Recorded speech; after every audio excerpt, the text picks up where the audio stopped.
चंदनपुर गांव में एक राजा था।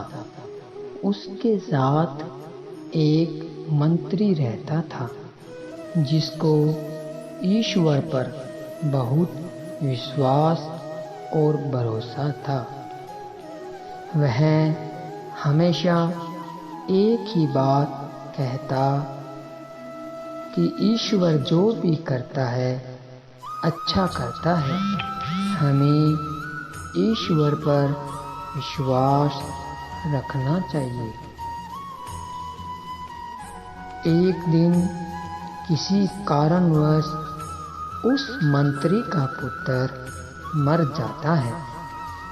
इस घटना के बाद गांव वाले सभी उसके पास सहानुभूति प्रकट करने के लिए आते हैं।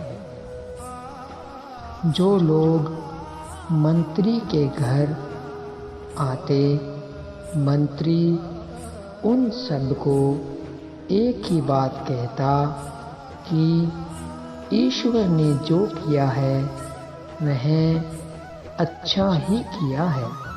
मेरे पुत्र की मृत्यु हुई है, यह भगवान की मर्जी है, इसमें हम कुछ नहीं कर सकते। मंत्री के मुंह से ऐसी बात सुनकर सब लोग आश्चर्यचकित हो जाते हैं और कहते हैं कि इसका बेटा मरा है और यह ऐसी बात कर रहा है।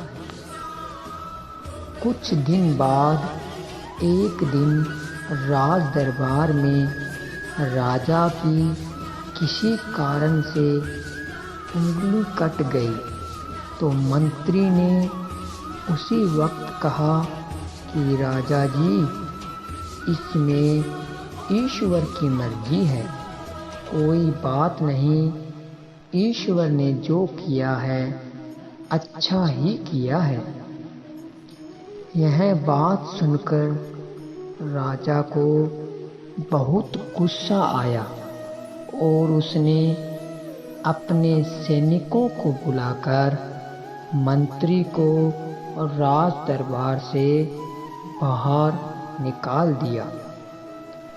कुछ दिन बाद राजा ने मंत्री को वापस बुलाया और दोनों जंगल में शिकार खेलने के लिए चल पड़े। मंत्री और राजा को जंगल में अकेला देखकर डाकुओं ने उनको घेर लिया और पकड़कर अपने साथ अपने कबीले में अपनी देवी को खुश करने के लिए बलि चढ़ाने के लिए ले आए।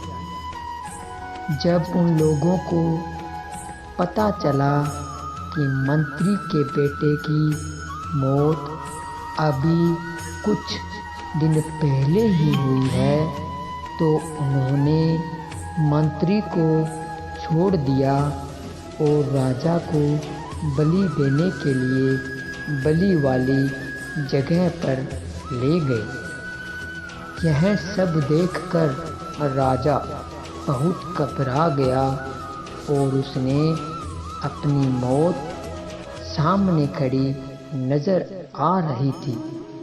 जैसे ही राजा को बलि दी जाने लगी तो अचानक बलि देने वाले की निगाह राजा की कटी हुई उंगली पर पड़ी।